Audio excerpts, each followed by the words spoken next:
Bonjour et bienvenue dans cette nouvelle leçon de lecture destinée aux élèves de la troisième année de l'enseignement primaire. Notre objectif, c'est de lire sans commettre des fautes. C'est ça notre objectif principal. Il y a aussi un deuxième objectif, c'est comprendre le sens des mots et comprendre bien sûr l'idée générale de ce texte.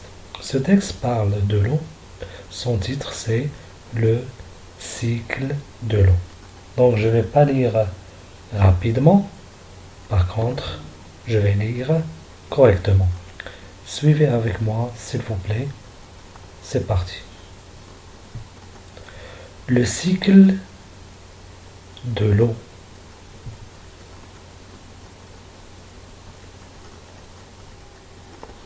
L'eau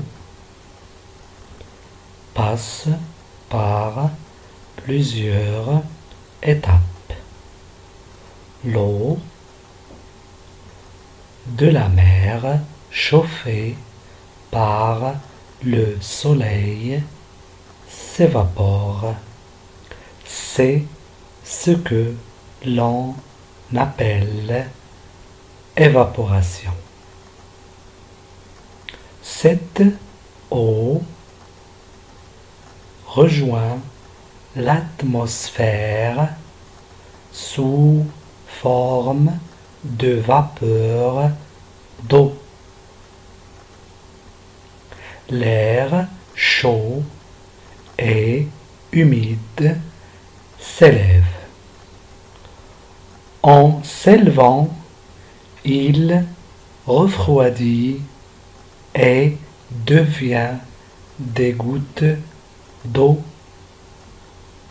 qui forment des nuages. Cette eau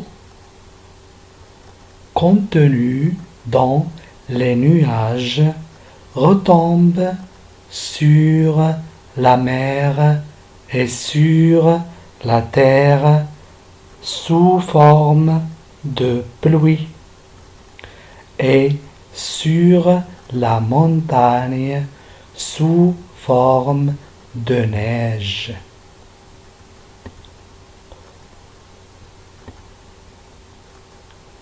L'eau est très importante pour toute la planète. Je recommence la lecture de ce texte, mais en lisant phrase par phrase. Suivez avec moi, s'il vous plaît. Le cycle de l'eau. L'eau passe par plusieurs étapes. L'eau de la mer, chauffée par le soleil, s'évapore. C'est ce que l'on appelle évaporation. Cette eau rejoint l'atmosphère sous forme de vapeur d'eau. L'air chaud et humide s'élève. En s'élevant, il refroidit et devient des gouttes d'eau qui forment des nuages. Cette eau contenue dans les nuages retombe sur la mer et sur la terre sous forme de pluie et sur la montagne sous forme de neige. L'eau est très importante pour toute la planète. Si vous arrivez à lire comme ça, c'est bien, mais une chose est très importante lorsqu'il s'agit de la lecture, il ne faut pas lire 2 ou 3 fois. Il faut lire plusieurs fois. Plusieurs, ça veut dire 10 fois, 20 fois. Le plus important, c'est de répéter et de lire et relire plusieurs fois. Comme ça, vous arrivez à lire correctement et prononcer bien les mots du texte. Donc, on va passer à notre deuxième objectif fixé au début, c'est comprendre le sens de ce texte. Lire et comprendre. Très bien. Donc, comme vous l'avez constaté, le mot eau, l'eau, se répète plusieurs fois. L'eau ici, 1, l'eau ici, 2, 3, 4, 5, 6, 7 fois. Donc le mot eau se répète plusieurs fois dans le texte. Il y a aussi des mots-clés que je vais vous expliquer, mais par image. Donc le premier mot c'est le soleil. Qu'est-ce que ça veut dire le soleil? Voici le soleil. C'est le soleil. L'eau de la mer chauffée par le soleil. Voici le soleil. Très bien. On passe maintenant à un autre mot. Ce mot est répété deux fois dans le texte. C'est la mer. Je vais le souligner. Comme ça. La mer et la mer. Et voici la mer en image. C'est la mer. Je vais la placer ici. Donc, l'eau de la mer, chauffée par le soleil, s'évapore. Je vais vous expliquer ce que ça veut dire s'évapore et l'évaporation. Maintenant, on va passer à un autre mot-clé. C'est les nuages, des nuages. Les nuages, je vais le souligner. Pardon. Les nuages. Et voici les nuages. C'est les nuages. Donc je vais placer le nuage ici. Comme ça, vous allez reconnaître facilement le mot nuage. Et le mot nuage se répète deux fois dans ce texte. Ici et ici, les nuages. Un autre mot-clé de ce texte, c'est le mot la terre. Et voici la terre, la terre.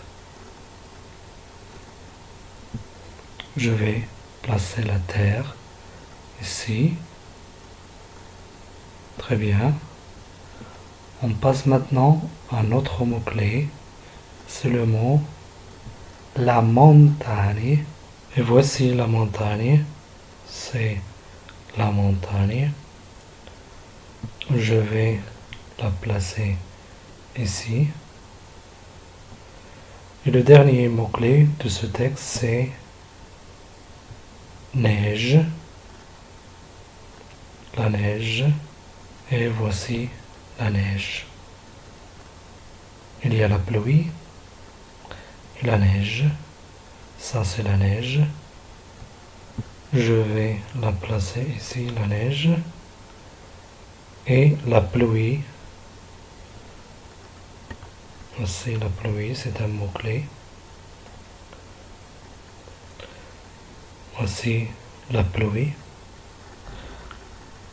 Donc, la pluie, c'est un mot-clé. La pluie. Je vais la placer ici. Donc, il y a les nuages. Voici les nuages. Ça, c'est un nuage.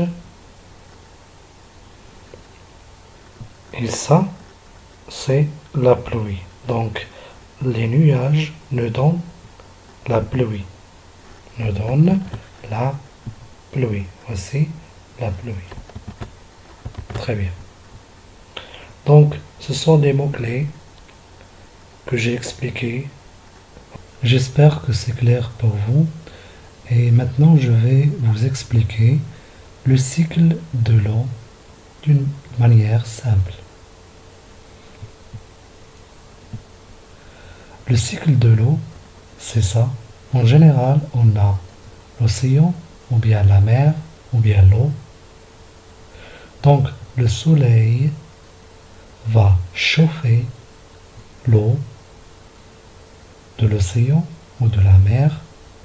Lorsqu'on a l'eau chauffée par le soleil, elle va s'évaporer.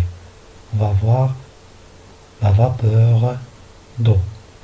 La vapeur d'eau nous donne les, très bien, les nuages. Et le nuage nous donne la pluie. Donc, le nuage nous donne la pluie et il nous donne aussi la neige. Et le cycle de l'eau recommence. L'eau de l'océan va être chauffée par le soleil. Cette eau va s'évaporer par la chaleur, très bien, et cette évaporation va nous donner les nuages. Ensuite, le nuage va donner la neige sur les montagnes et aussi nous donner la pluie. C'est ça le cycle de l'eau. Très bien. On revient maintenant pour lire le texte une dernière fois. Mais bien sûr, lorsqu'on lit le texte, il faut toujours se rappeler de ces mots-clés, de ces images, le cycle de l'eau. Comme ça, vous allez lire et comprendre. On passe maintenant à la dernière lecture. Suivez s'il vous plaît. Le cycle de l'eau. L'eau passe par plusieurs étapes. L'eau de la mer, chauffée par le soleil, s'évapore. C'est ce que l'on appelle évaporation. Cette eau rejoint l'atmosphère sous forme de vapeur d'eau. L'air chaud et humide s'élève. En s'élevant, elle refroidit et devient des gouttes d'eau qui forment des nuages. Cette eau contenue dans les nuages retombe sur la mer et sur la terre sous forme de pluie et sur la montagne sous forme de neige. L'eau est très importante pour toute la planète. Très bien, donc j'ai terminé la lecture. Je vous laisse maintenant le temps de lire ce texte chez vous et essayez de lire correctement et de lire doucement et aussi de comprendre le sens des mots. Et je vous remercie pour votre attention et j'espère que vous avez appris des choses dans cette vidéo et à bientôt.